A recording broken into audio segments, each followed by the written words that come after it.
Terpantas, terkini dan sahih. Bila-bila masa, di mana jua. Berita di jari.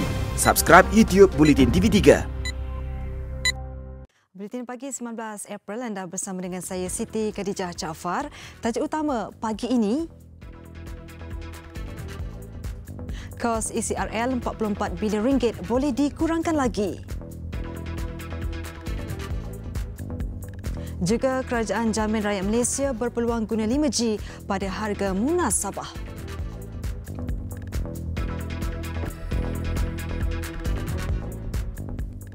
Assalamualaikum dan salam sejahtera. Kos projek laluan rel Pantai Timur ECRL yang telah dikurangkan sebanyak RM21.5 bilion kepada RM44 bilion berkemungkinan besar boleh diturunkan lagi. Tun Daim Zainuddin juga pengerusi Majlis Penasihat Kerajaan CEP berkata, perkara itu serba mungkin sebaik pakar pembinaan rel Malaysia Rail Links dan Berhad MRL dan China Communication Construction Company Limited CCCC membincangkan butiran teknikal projek infrastruktur gergasi itu. Awal minggu ini, MRL dan CCCC bersetuju membentuk syarikat usaha sama untuk pengendalian, pengoperasian dan penyelenggaraan rangkaian rel ECRL. Dalam tembubuan eksklusif dengan bernama News Channel dan Perkhidmatan Berita Ekonomi, Tun Daim berkata jumlah RM21.5 bilion itu adalah penciumatan minimum yang diperoleh menerusi rundingan semula kontrak. Kos projek mungkin dapat dikurangkan lagi kerana kerajaan akan memohon jumlah pinjaman lebih rendah serta lanjutan tempoh dan jadual pembayaran daripada Bank China Exim.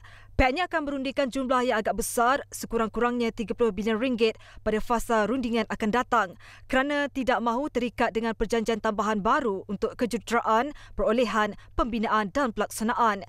Tun Daim telah diminta oleh Perdana Menteri Tun Dr. Mahathir Mohamad untuk mengetuai pasukan ke Beijing sejurus selepas kejayaan Kerajaan Pakatan Harapan memenangi PRU14 bagi merundingkan semula projek ECRL.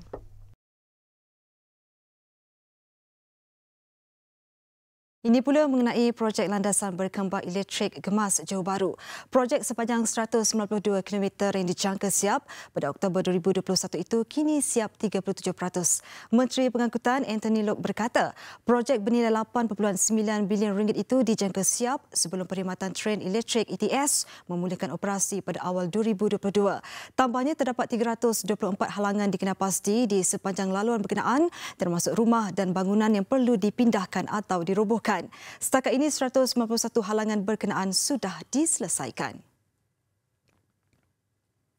Untuk makluman semua, projek ini berjalan dengan baik, mengikut jadual. In fact, it's ahead of schedule. Sepatutnya mengikut jadual sekarang ini, projek ini dilaksanakan sehingga 36%. Tetapi the actual implementation ialah 37% sekarang ini. So it's 1% ahead of schedule.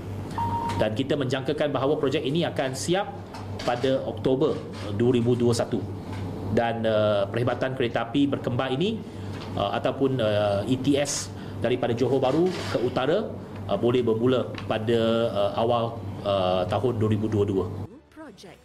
Projek landasan berkembang elektrik itu akan melalui 11 stesen termasuk Segamat, Keluang, Labis selain stesen di Kulai dan Kempas Baru. Setelah siap kelak perjalanan tren dari KL Central ke JB Central dengan kelajuan 160 km sejam dianggarkan mengambil masa selama 3 jam 30 minit. Ia adalah pelengkap kepada laluan perkhidmatan tren elektrik.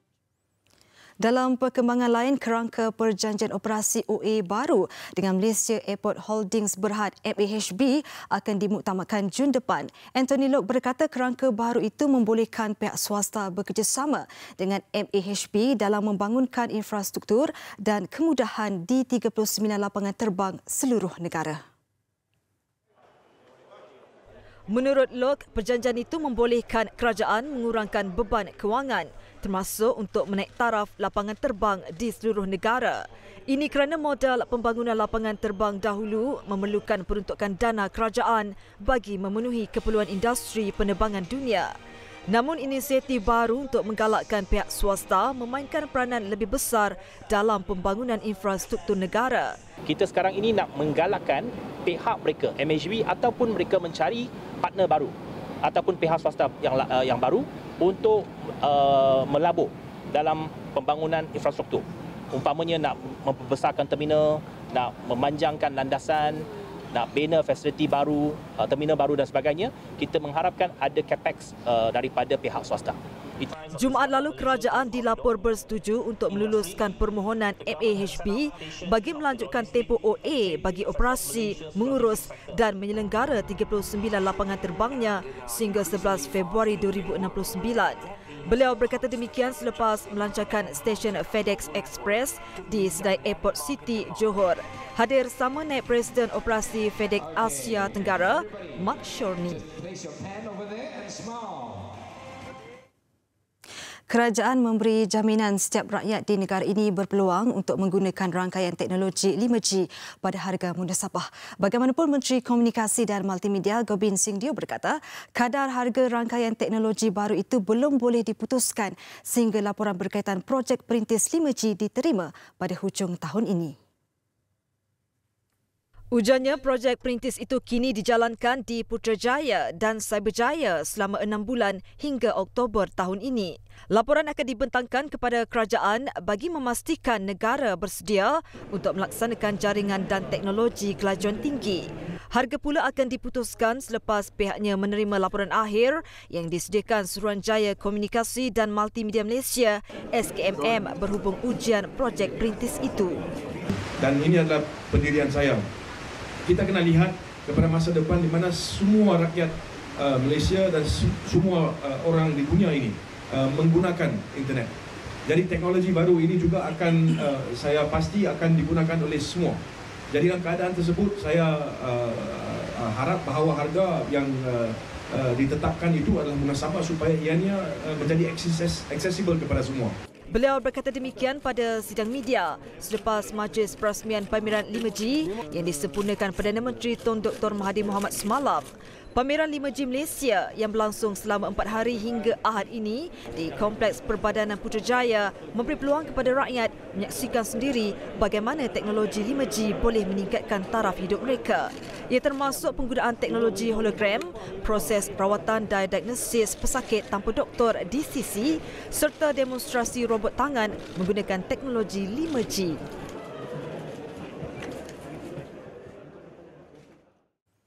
Seorang remaja lelaki maut selepas tertimbus ketika mendulang emas di ladang Fokus Bonanza Dabong, Kuala Krai petang semalam. Dalam kejadian jam 3.15 petang itu, mangsa Muhammad Amir Ashraf Azman, 17 tahun, tertimbus ketika mendulang emas bersama bapanya. Mayat mangsa ditemui jam 6.40 petang sebelum dihantar ke hospital. Ketua Polis Daerah Kuala Krai, Superintendent Abdullah Roning berkata, mangsa mendulang bersama ayahnya sejak jam 11 pagi sebelum berlaku tanah runtuh menyebabkan dia tertimbus. Bapa mangsa bergegas meminta bantuan rakan sebelum mayat mangsa ditemui. Bedah siasat dijalankan di Hospital Kuala Krai bagi mengenal pasti punca kejadian.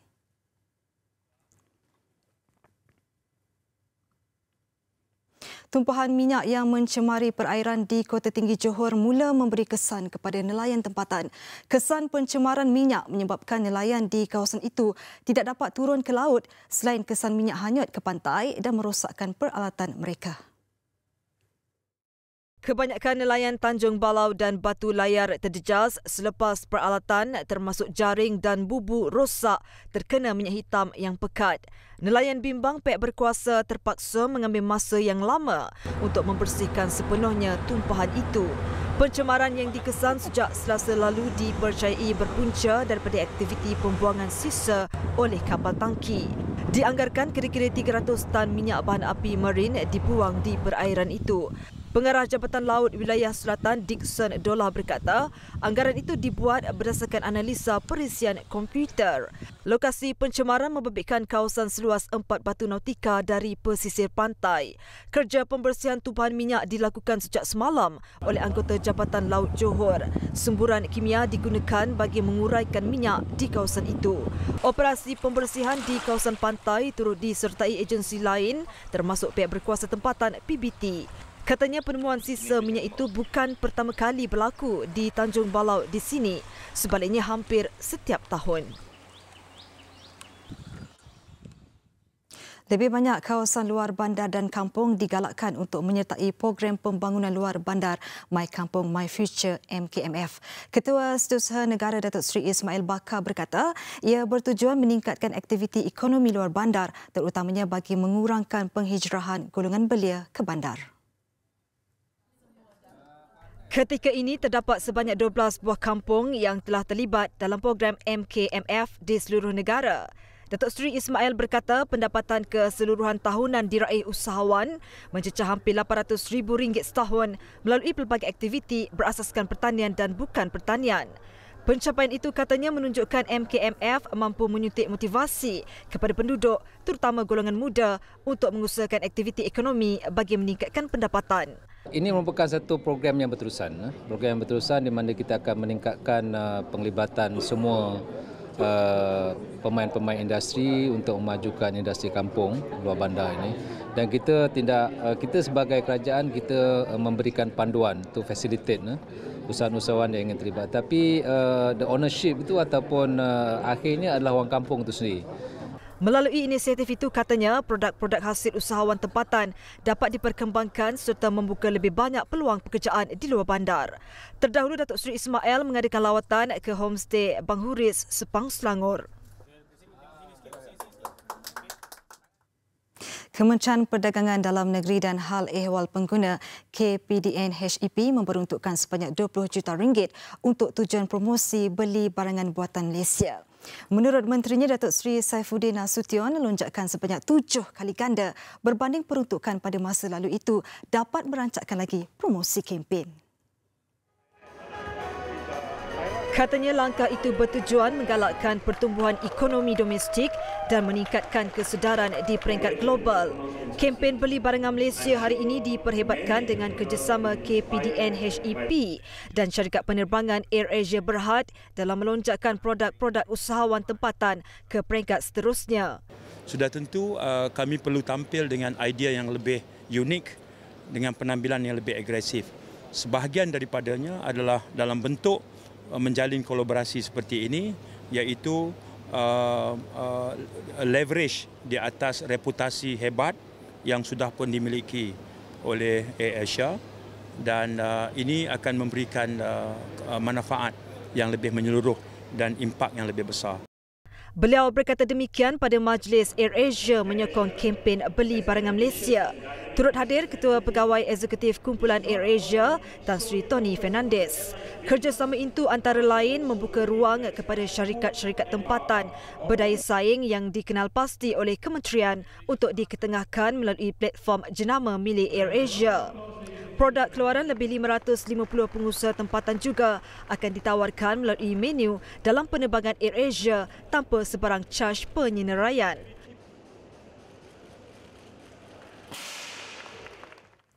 Qari Malaysia Abdullah Fahmi Cik Nur, 34 tahun, sekali lagi mengharumkan nama negara selepas dinobatkan Johan Tilawan Al-Quran Antarabangsa yang berlangsung di Kuwait Rabu lalu. Kemenangan Abdullah Fahmi selepas beliau mengatasi 60 peserta pada peringkat akhir tilawah berkenaan. Abdullah Fahmi pulang ke tanah air malam tadi selepas besar impaknya.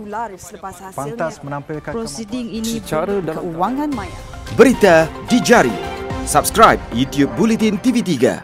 Lepas menyertai tilawah antarabangsa kali ke-10 di Kuwait yang berlangsung dari 9 hingga 17 April. Beliau yang beberapa kali dinobatkan Johan Tilawah pelbagai peringkat di negara ini juga pernah menjuarai pertandingan tilawah Al-Quran peringkat antarabangsa Moskow, Rusia pada 2016. Mana-mana ayat yang saya akan baca, saya akan lancarkan.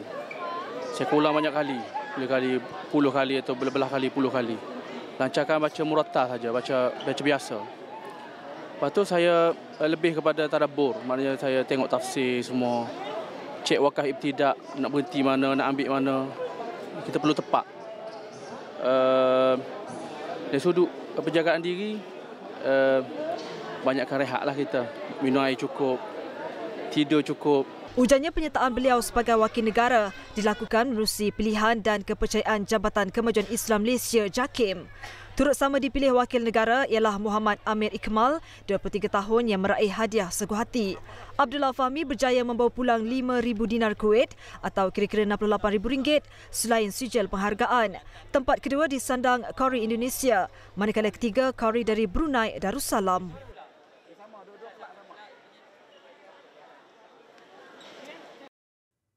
Laporan antarabangsa. Pilihan Raya Indonesia menutup tirainya semalam apabila pemilihan secara serentak selesai diadakan meskipun berdepan beberapa kesulitan.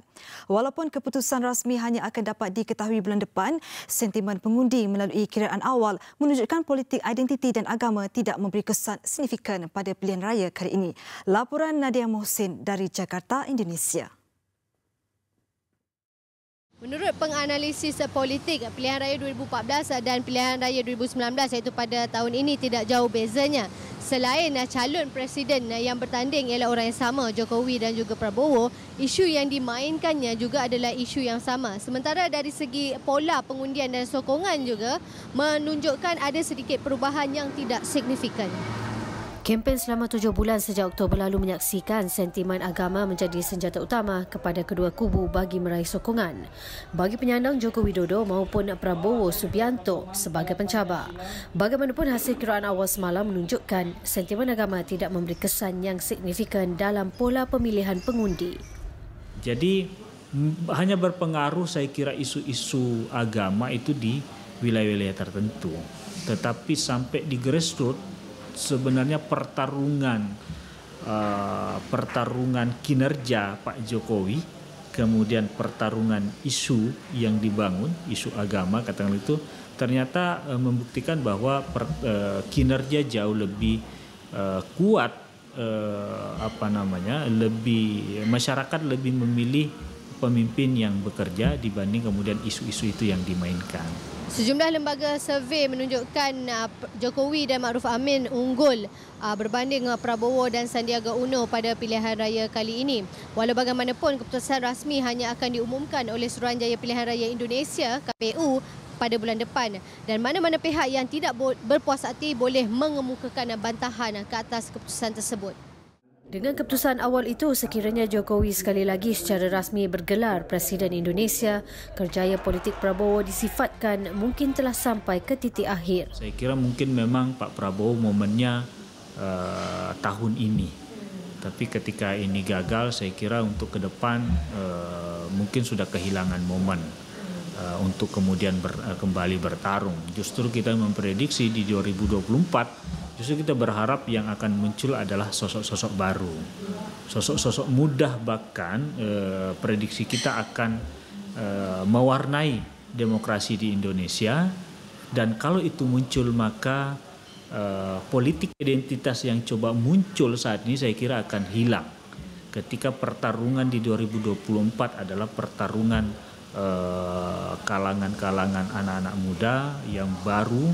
Maka pertarungan ide, pertarungan program yang akan jauh lebih muncul dibanding isu agama, saya kira gitu. Nama Sandiaga Uno turut disebut sebagai calon presiden pada pemilihan akan datang di samping pemimpin muda yang lain, termasuk Agus Harimurti Yudhoyono, anak kepada bekas Presiden Susilo Bambang Yudhoyono, dan juga Ridwan Kamil.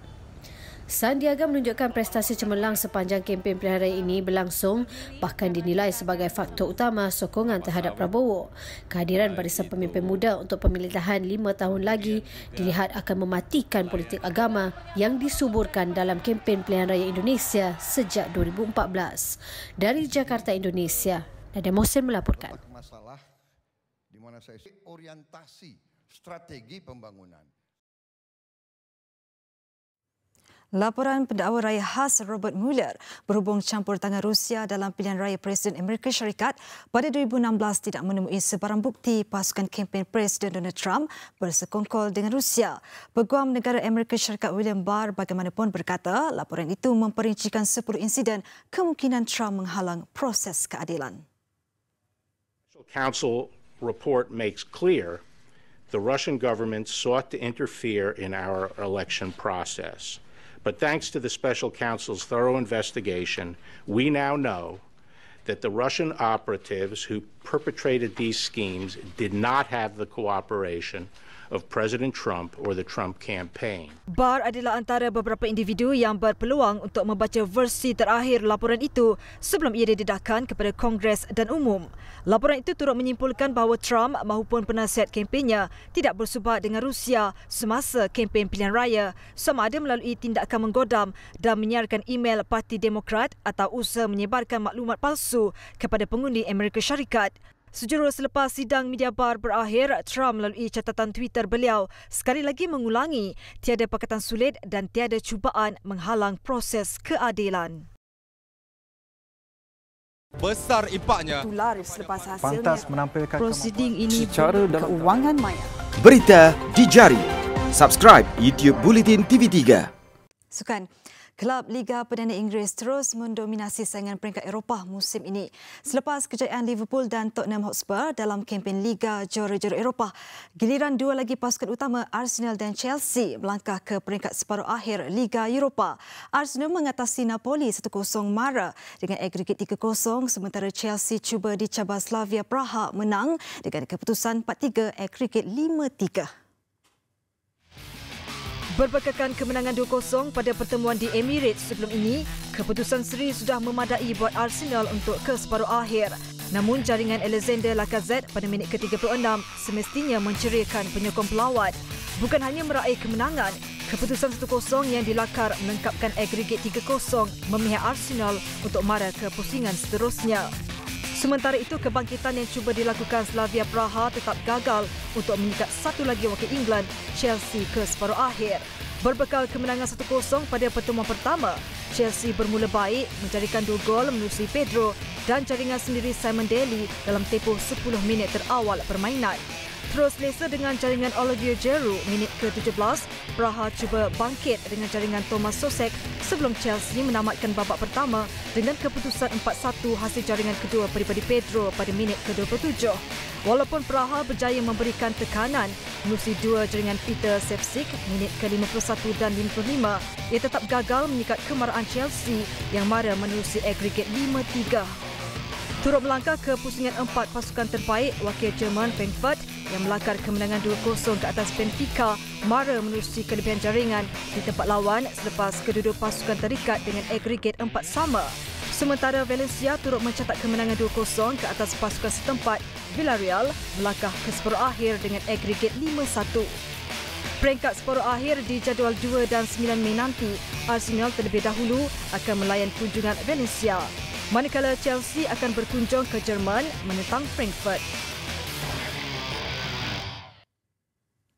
Perkabaran positif terus diterima skuad hoki kebangsaan menjelang kempen FIH siri akhir bermula 26 April nanti. Kapten negara Sukri Muttalib disahkan sudah pulih sepenuhnya dan telah seminggu menyertai kem latihan skuad kebangsaan. Cuma sama ada tersenarai dalam skuad 18 pemain untuk saingan siri akhir ini atau tidak, segalanya akan diumumkan Ketua Jurulatih Roland Oldsman hari ini. One player left and for sure he is out of the tournament, that's Kumar. There's no doubt about that. And other players are all back on the pitch. Everyone is training, and so tomorrow you find out whether they can make the team, yes or no. Captain Sukri He's training, full in training, 100%. Sukri Muttalib sudah menyertai latihan skuad negara sejak seminggu lalu, terpaksa diketepikan pada saingan Piala Sultan Azlan Shah bulan lalu selepas menjalani pembedahan di jari kanan. Kehadiran Sukri tepat pada masanya dengan saingan FIH siri akhir hanya berbaki 8 hari lagi bermula 26 April nanti. Apapun sesi latihan skuad kebangsaan terus rancak berjalan dengan kehadiran 2 pakar, Taiki Takima dan Martin Drivers bagi membantu pasukan. Dan bagi Takima yang juga merupakan bekas Afrika ternama pasukan Belanda, Malaysia diakui memiliki pakar pukulan sudut penalti bertaraf dunia. So it's not just about who scores the goals. As a team, you need to be able to score the goals. And like I said before, the rhythm is very important. Push out, stop, and whoever of the 6 guys pushes the ball into the goal, it doesn't matter for me. And I think for the guys, it doesn't matter either. If you win the gold medal, that's the main thing. And as a penalty corner flick. I know from experience it's nice to score goals, but it's even nicer to win medals, and that's the main target. 6 pemain diletak di bawah pemerhatian Takima untuk sesi kedua latihan khas pukulan sudut penalti selepas kali pertama sebelum kempen Piala Sultan Azlan Shah Mac lalu.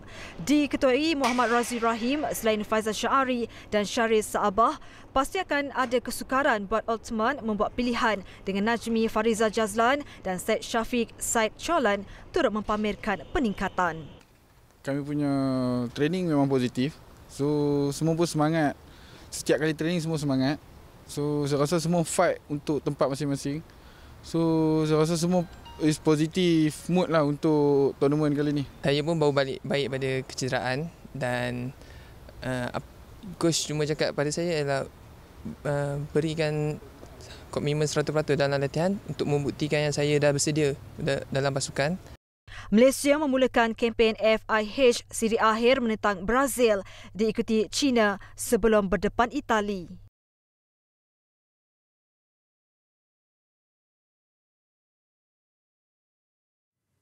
Sekian Buletin Pagi, terus ikuti Buletin TV3 di platform digital dan media sosial kami. Saya Siti Khadijah Jaafar, salam hormat dan Assalamualaikum.